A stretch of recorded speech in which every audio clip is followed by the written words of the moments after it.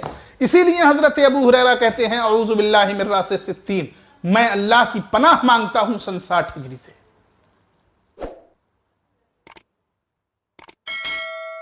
اور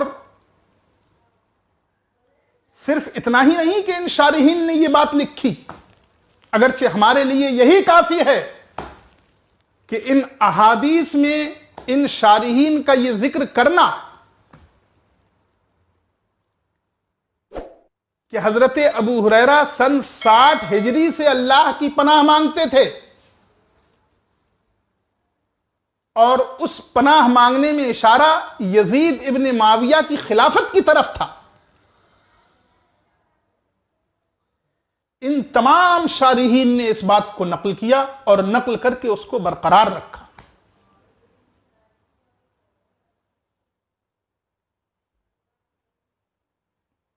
اب وہ جس کے دور سے ایک صحابی رسول نے پناہ مانگی ہو، اور صحابی بھی کیسا جلیل القدر، حضرت ابو ہریرہ کے بارے میں کچھ بتانا یہ موضوع سے ہٹنا ہے اس وقت۔ حضرت ابو ہریرہ رضی اللہ تعالی عنہ جیسی شخصیت جس دور سے پناہ مانگتی تھی، آپ اندازہ لگائیے کہ وہ دور، آئیے ڈائریکٹ حضرت ابو ہریرہ کے منہ سے سنتے ہیں حضرت ابو ہریرہ رضی اللہ تبارک و تعالی عنہ کیا فرما رہے ہیں۔ المعجم الاوسط میں امام طبرانی نے یہ حدیث نقل کی ہے۔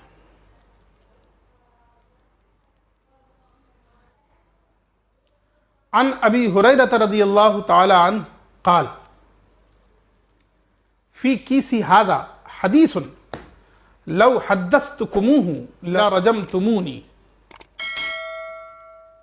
میرے اس تھیلے میں، میرے اس برتن میں ایک ایسی حدیث ہے کہ اگر وہ حدیث میں تم سے بیان کر دوں تو تم مجھے ضرور سنسار کرو گے، تم مجھ پر پتھر برسانا شروع کر دو گے۔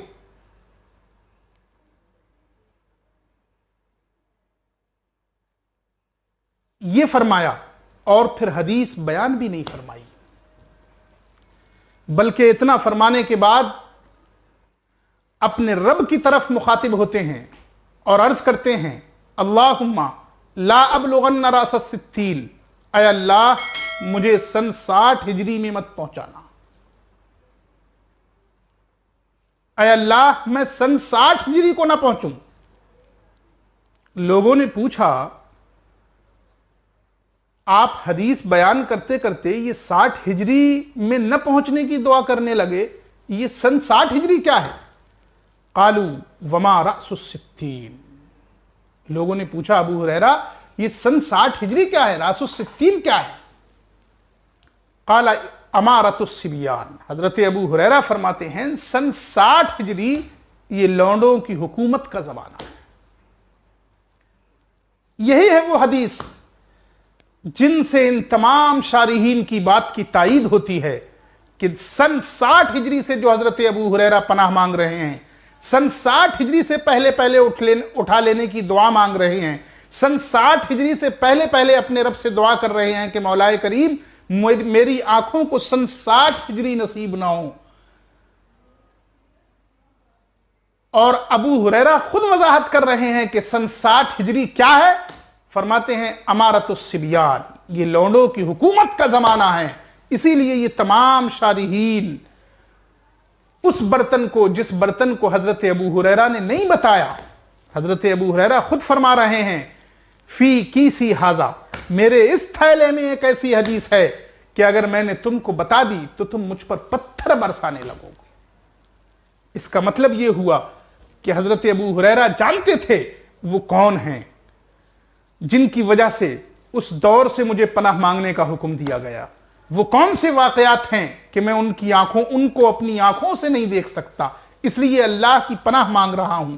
اور یہ حدیث المعجم الاوسط میں امام طبرانی نے نقل کی۔ صرف اتنا ہی نہیں، اور سنیے ایک اور حدیث ہے جو حدیث کی کتابوں میں بہت سے الفاظ میں آئی ہے۔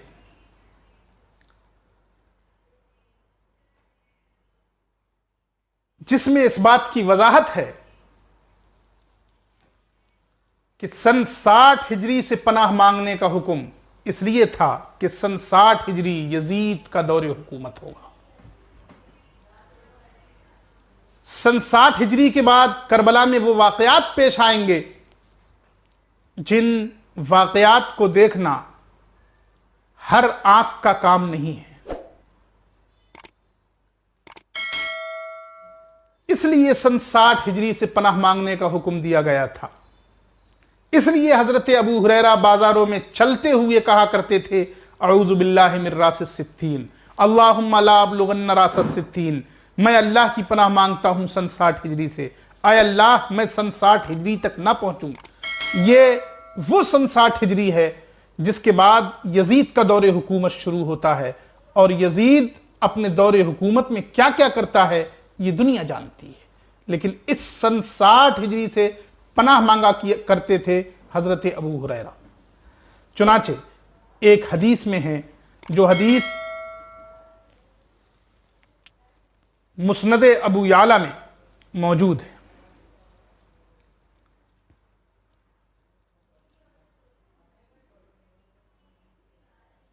قال رسول اللہ صلی اللہ علیہ وسلم، اللہ کے رسول صلی اللہ تعالی علیہ وسلم نے ارشاد فرمایا لا یزال امر امتی قائما بالقسط.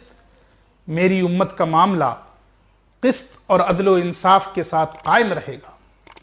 حتی یکون اول من یسلمہ رجل من بنی امیہ، یہاں تک کہ پہلا وہ شخص جو میری امت کے معاملے کو بدلے گا، میری امت کے عدل و انصاف کو توڑے گا، میرے اس ترازو کو توڑے گا، وہ شخص بنو امیہ کا ایک مرد ہوگا. مسند ابو یعلا میں جو حدیث ہے اس میں رجل من بنی امیہ کی صراحت بھی کی گئی ہے. چنانچہ راوی کہتے ہیں یقال لہ یزید. بنو امیہ کا وہ شخص کون ہوگا؟ اس شخص کو اللہ کے رسول فرماتے ہیں کہ اس کو یزید کہا جائے گا. اور یہ حدیث صرف مسند ابو یعلا میں نہیں ہے، البتہ اس کی یہ زیادت جس میں یہ کہا گیا یقال لہ یزید، یہ کچھ کتابوں میں ہے. پوری حدیث یعنی اللہ کے رسول صلی اللہ علیہ وسلم نے یہ فرمایا کہ میری امت کا یہ معاملہ عدل و انصاف کے ساتھ قائم رہے گا، یہاں تک کہ پہلا وہ شخص جو اس معاملے کو توڑے گا، پہلا وہ شخص جو عدل و انصاف کو ختم کرے گا، پہلا وہ شخص جو میری سنتوں کو بدلے گا، پہلا وہ شخص جو میرے طریقے کو تبدیل کرے گا، وہ شخص بنی امیہ کا ایک آدمی ہوگا. وہ شخص بنو امیہ کا ایک مرد ہوگا. یہ حدیث الجامع الصحیح للسنن والمسانید میں بھی نقل کی ہے.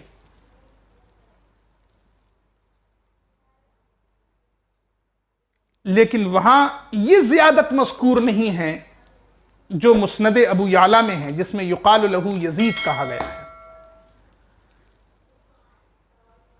اس حدیث کو تاریخ دمشق میں بھی نقل کیا گیا ہے. اس حدیث کو دلائل النبوہ میں بھی نقل کیا گیا ہے کہ اللہ کے رسول صلی اللہ تعالی علیہ وسلم نے اس حدیث میں کئی پیشی گوئیاں فرمائیں، کئی وہ باتیں بتائیں جو ہونے والی تھیں. یعنی اللہ کے رسول کو معلوم ہے کہ میرے بعد بنو امیہ کا دور آئے، اس دور میں ایسے واقعات رونما ہوں گے جن سے اللہ کی پناہ مانگنے کا حکم دیا گیا. تو یہ حدیث مسند ابو یعلا میں مذکور ہے جس میں کہا گیا یقال لہ یزید.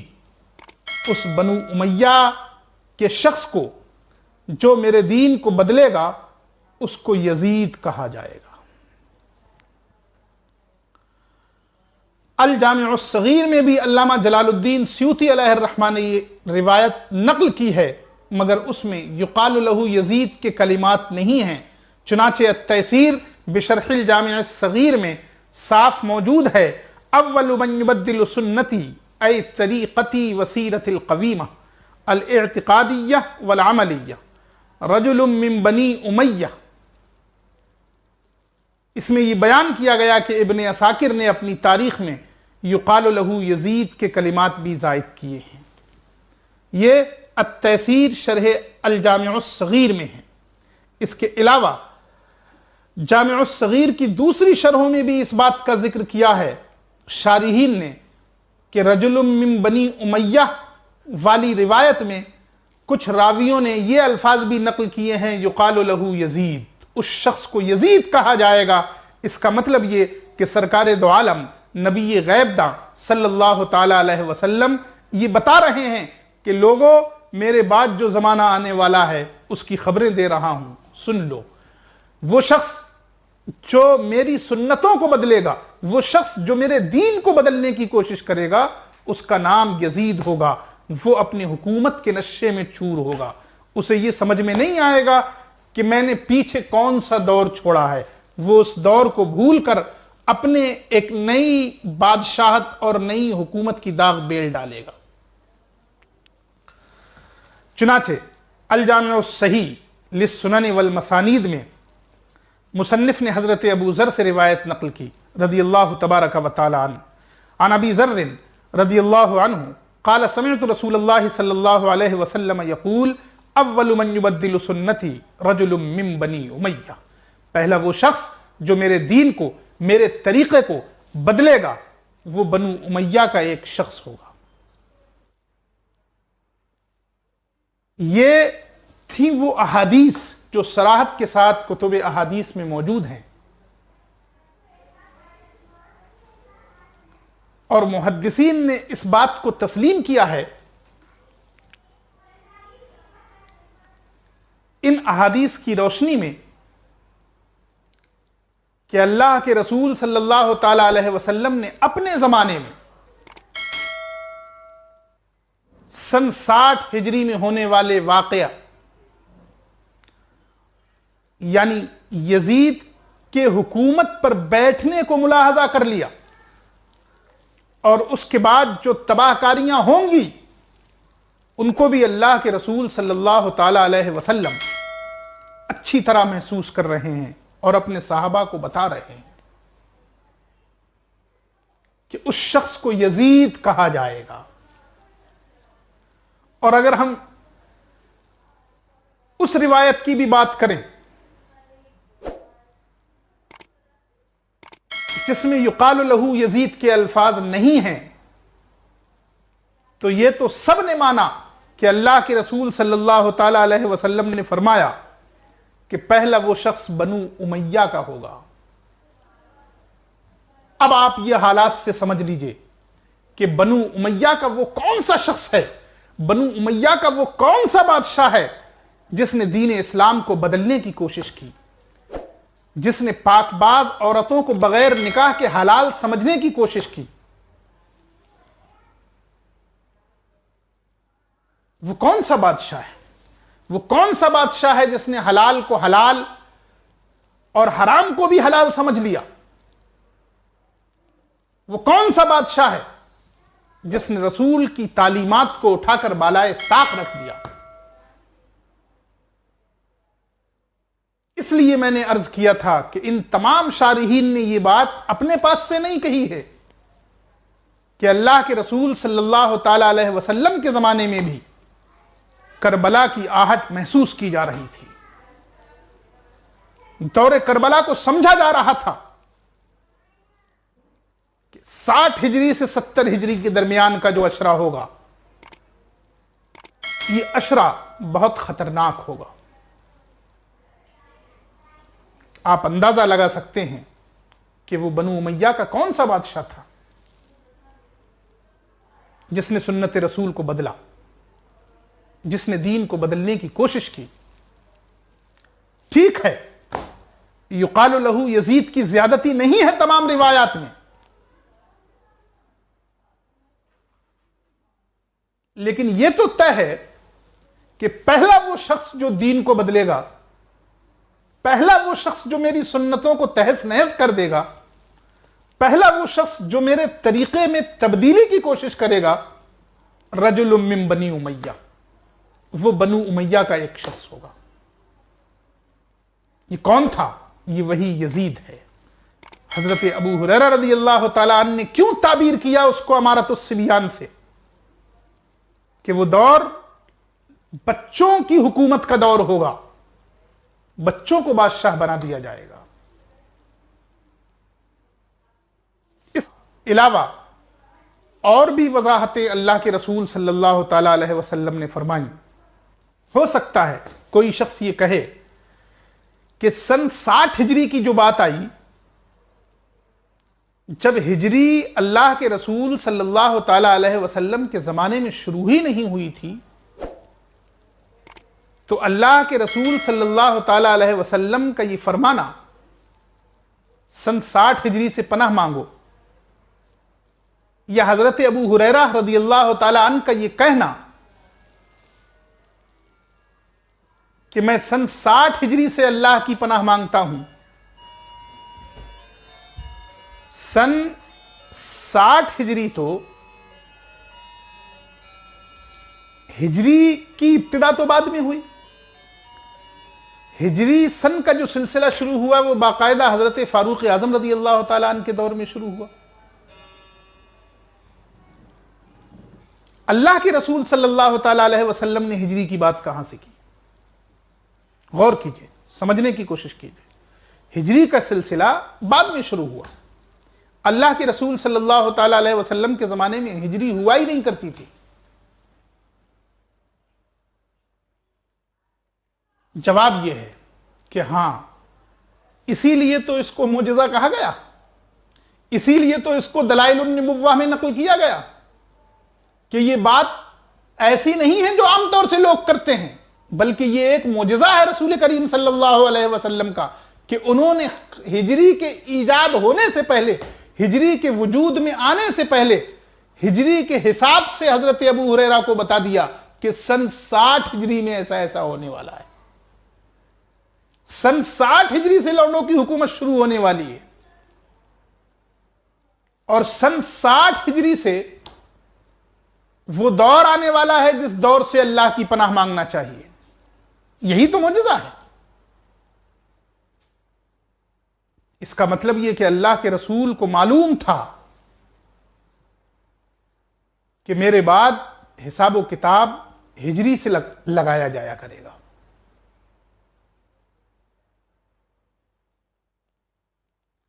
اور ایسا بھی ہو سکتا ہے کہ باقاعدہ ہجری سن کا آغاز حضرت فاروق اعظم رضی اللہ تعالیٰ عنہ کے دور میں ہوا ہے، لیکن لوگ ہجرت کے بعد سے، چونکہ ہجرت ایک بڑا واقعہ تھا، ہجرت کوئی چھوٹی موٹی بات نہیں تھی، چند لوگوں نے صرف اس وجہ سے کہ وہ ایک اللہ کو مانتے ہیں اپنا گھر چھوڑا تھا، صرف اس وجہ سے کہ وہ محمد ابن عبداللہ کو اللہ کا رسول مانتے ہیں اس لیے گھر چھوڑا تھا۔ اپنے عقائد کی بنیاد پر انہیں اتنا مجبور کیا گیا تھا کہ انہوں نے گھر چھوڑا۔ تو یہ کوئی چھوٹا موٹا واقعہ نہیں تھا کہ دین کی محبت میں اللہ کی رضا کے لیے صحابہ نے اپنا گھر چھوڑا، اپنا در چھوڑا، اپنی زمینیں چھوڑی، اپنی جائیدادیں چھوڑی، اپنے بال بچے چھوڑے، اپنا پریوار چھوڑا، اپنا وطن چھوڑا، اور سب کچھ چھوڑ کر مدینہ طیبہ پہنچ گئے۔ چونکہ واقعہ بڑا تھا، اس لیے ایسا ہو سکتا ہے کہ اللہ کے رسول صلی اللہ علیہ وسلم کے دور میں بھی لوگ جب ذکر کرتے ہوں تو تاریخ کا تعین کرنے کے لیے، سال کا تعین کرنے کے لیے اس طرح سے ذکر کیا جاتا ہو کہ جس سال میں ہجرت کی گئی اس کے تیسرے سال کی یہ بات ہے، جس سال میں ہجرت ہوئی اس کے 10ویں سال کی یہ بات ہے۔ جیسے اس سے پہلے عرب کا رواج تھا، وہ ذکر کرتے تھے کہ واقعہ فیل سے اتنے پہلے کی یہ بات ہے، واقعہ فیل سے اتنے دن پہلے یہ بات رونما ہوئی، واقعہ فیل سے اتنے سال پہلے یہ بات ہوئی۔ تو ممکن ہے کہ صحابہ کرام آپس میں ذکر کرتے ہوں ہجرت کے اتنے سال کے بعد یہ ہوا، ہجرت کے اتنے مہینے کے بعد یہ ہوا۔ اسی اعتبار سے اللہ کے رسول صلی اللہ تعالیٰ علیہ وسلم نے اپنے صحابہ کو پیشین گوئی فرمائی کہ دیکھو سن 60 ہجری میں میری ہجرت کے بعد جب 60 سال ہوں گے تو وہ دور بڑا نازک دور ہوگا، بڑا خطرناک دور ہوگا، وہیں سے میرے دین کو بدلنے کی کوشش کی جائے گی، میرے دین کو بدلا جائے گا۔ میرے وہ نواسے جن کو میں پیار کرتا ہوں، جن کو میں چومتا ہوں، جن کو میں گلے لگاتا ہوں، جن کو میں کاندھوں پہ بٹھاتا ہوں، میرے ان نواسوں کو تہہ تیغ کیا جائے گا۔ اس کے علاوہ اس طرح کی روایتیں حضرت ابو ذر سے بھی مروی ہیں، حضرت ابو ہریرہ رضی اللہ تعالیٰ عنہما سے بھی مروی ہیں، سب سے مروی ہیں، اور بھی کئی صحابی ہیں جن سے مروی۔ آپ غور کیجئے، اس کا مطلب یہ ہے کہ صحابہ کے دور میں بھی بعض مخصوص صحابہ کو یہ بات معلوم تھی کہ سن 60 ہجری میں ایسا ہونے والا ہے، اور اس کے بعد جو دور شروع ہوگا وہ دور اچھا نہیں ہوگا۔ اللہ کے رسول صلی اللہ تعالی علیہ وسلم نے اپنے زمانے ہی میں یہ بتا دیا تھا، اپنے زمانے ہی میں یہ پیشین گوئی کر فرما دی تھی۔ اللہ تبارک و تعالی ہم سب کو ظالم و جابر بادشاہوں کے ظلم و جور سے محفوظ رکھے، آمین۔ وآخر دعوانا الحمدللہ رب العالمین۔ السلام علیکم ورحمۃ اللہ۔